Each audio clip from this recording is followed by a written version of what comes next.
বেদনাদায়ক বিবাহৰ বাবে অনা সামগ্ৰী ব্যৱহাৰ হ'ব শ্ৰাদ্ধত। ৰঙীন পোছাকৰে কইনা হ'ব বিচৰা নৱস্মিতাই পিন্ধিলে শুভ্ৰ বস্ত্ৰ। বিয়াৰ বাবে সজা ৰভাৰ তলত সম্পূৰ্ণ হ'ব পিতৃ মাতৃ আৰু ভগ্নীৰ আদ্য শ্ৰাদ্ধ। ২২ নৱেম্বৰত ৰূপহীহাটত সংঘটিত হৈছিল এক চাঞ্চল্যকৰ হত্যাকাণ্ডৰ ঘটনা। পিতৃ মাতৃ ভগ্নীৰ লগতে হত্যা কৰা হৈছিল নৱস্মিতা চৰকাৰৰ প্ৰাক্তন প্ৰেমিকক। ঘটনাক লৈ অভিশপ্ত গাঁওখনত সৃষ্টি হৈছিল তীব্ৰ ভয় আৰু আতংকৰ। কইনাৰ সাজ পিন্ধি ৰভাৰ তলত বহিব বিচৰা নৱস্মিতাই শুভ্ৰ বস্ত্ৰৰে শেষকৃত্য সম্পূৰ্ণ কৰিলে পিতৃ মাতৃ আৰু ভগ্নীৰ। কিন্তু ঘটনাৰ এসপ্তাহ পাৰ হৈ যোৱাৰ পিছতো হোমসূত্ৰ নাই দোষীৰ। অকলশৰীয়া নৱস্মিতাই এতিয়া ভয় শংকাৰ মাজত দিন কটাবলগীয়া হৈছে। হত্যাকাণ্ড সংঘটিত হোৱাৰ পিছৰ পৰাই অভিশপ্ত ঘৰখন চিল কৰি থৈছিল আৰক্ষীয়ে। অৱশেষত শুক্ৰবাৰে অভিশপ্ত ঘৰটো পৰিয়ালৰ হাতত চমজাই দিয়ে আৰক্ষীয়ে। এতিয়া প্ৰশ্ন হৈছে, ন্যায় পাবনে নৱস্মিতাই? পিতৃ মাতৃহাৰা হোৱা নৱস্মিতাৰ দুখৰ এই কঠোৰ সমস্যাত কোনে দিব সান্তনা? বাৰু আপোনাৰ নামটো কি? যিদিনাখন গঠনটো হৈছিল আপুনি ক'ত আছিলে? আচ্ছা,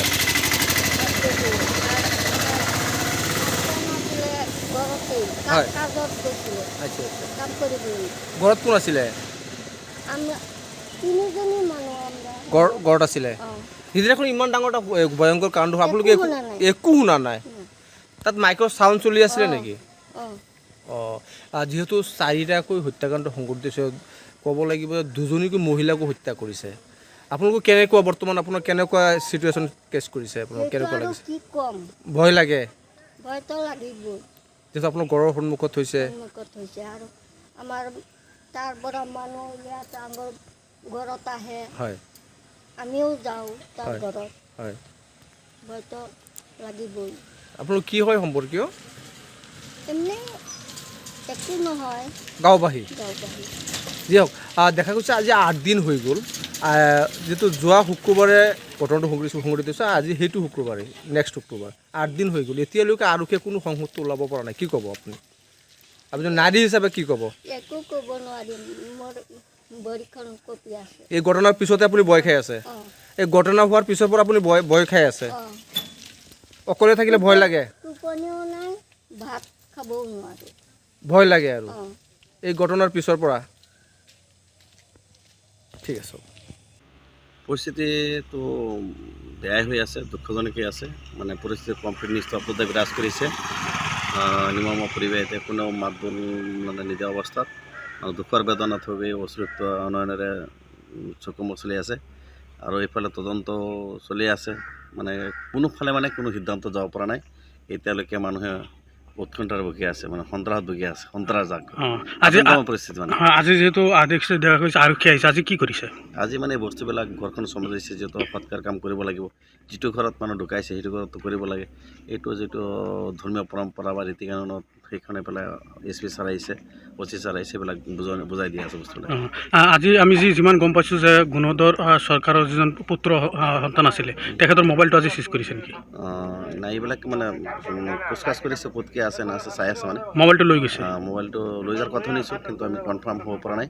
কি নিচে লাষ্টত গম পাম যে হয় নিচে চোৱাটো চাই আছে, চাইছোঁ ভিতৰত কিবা আছে নেকি। কি ক'ব চৰকাৰক? কিয় বন্ধ হ'ব? যিটো চৰকাৰক মুখ্যমন্ত্ৰী মহোদয়ক একদম পঢ়ানো উদ্যতমুক্ত XYZ উদ্যতমুক্ত যিসকল আছে প্ৰত্যেকে পঢ়ানো যন্ত্ৰৰ মুৰব্বীসকলক ক'ম যে এনেকৈ এটা ঘটনা ঘটি গৈছে, ইয়াত উচিত তদন্ত অনুপূৰ্ণ হ'ব লাগে। আৰু মানুহক উৎকণ্ঠাৰ যিটো বিৰাজ কৰি আছে মানুহৰ মনত, সেই উৎকণ্ঠাৰ অৱসান ঘটাব লাগে। আজি কি ঘৰটো কি পৰিয়ালৰ লোকক চমজাই দিছে? হয়, পৰিয়ালক চমজাই দিছে ইয়াৰ কাৰণে যে খোৱা অলপ পৰিষ্কাৰ পৰিচ্ছন্নতা কৰি ইয়াত ধৰ্মীয় কাৰণ কি আছে, শান্তি বিৰাজ কৰাব লাগে। সেইকাৰণে প্ৰশাসনৰ ফালৰ পৰা কেনেকৈ কি কৰিব পাৰি সিহঁতে চিন্তা কৰি আছে, আৰু নিজৰ পৰিয়ালৰ মানুহে বুজি লৈছে। অকল ঘৰটোৱে চমজাই দিছে নে বাকী যিখিনি সামগ্ৰী আৰক্ষীয়ে লৈ গৈছে? সেইটো বুজাই গৈছে যে ক'ত কি সোণৰ গহনা ক'ত কি আছে সেইখিনি বুজাই দিয়া আছে। মানে আৰু আচ্ছা, ঠিক আছে। মোবাইলটো আমি যিমান গম পাইছোঁ যে মোবাইলটো লৈ গৈছে বুলি। মোবাইলটো লৈ যোৱাৰ কথা শুনিছোঁ, কিন্তু আকৌ যদি উভতাই দিয়ে সেইটোতো আমি ক'ব নোৱাৰোঁ। মানে মোৰ পৰা লৈ গৈছে, লৈছে গম পাওঁ আৰু। হয়।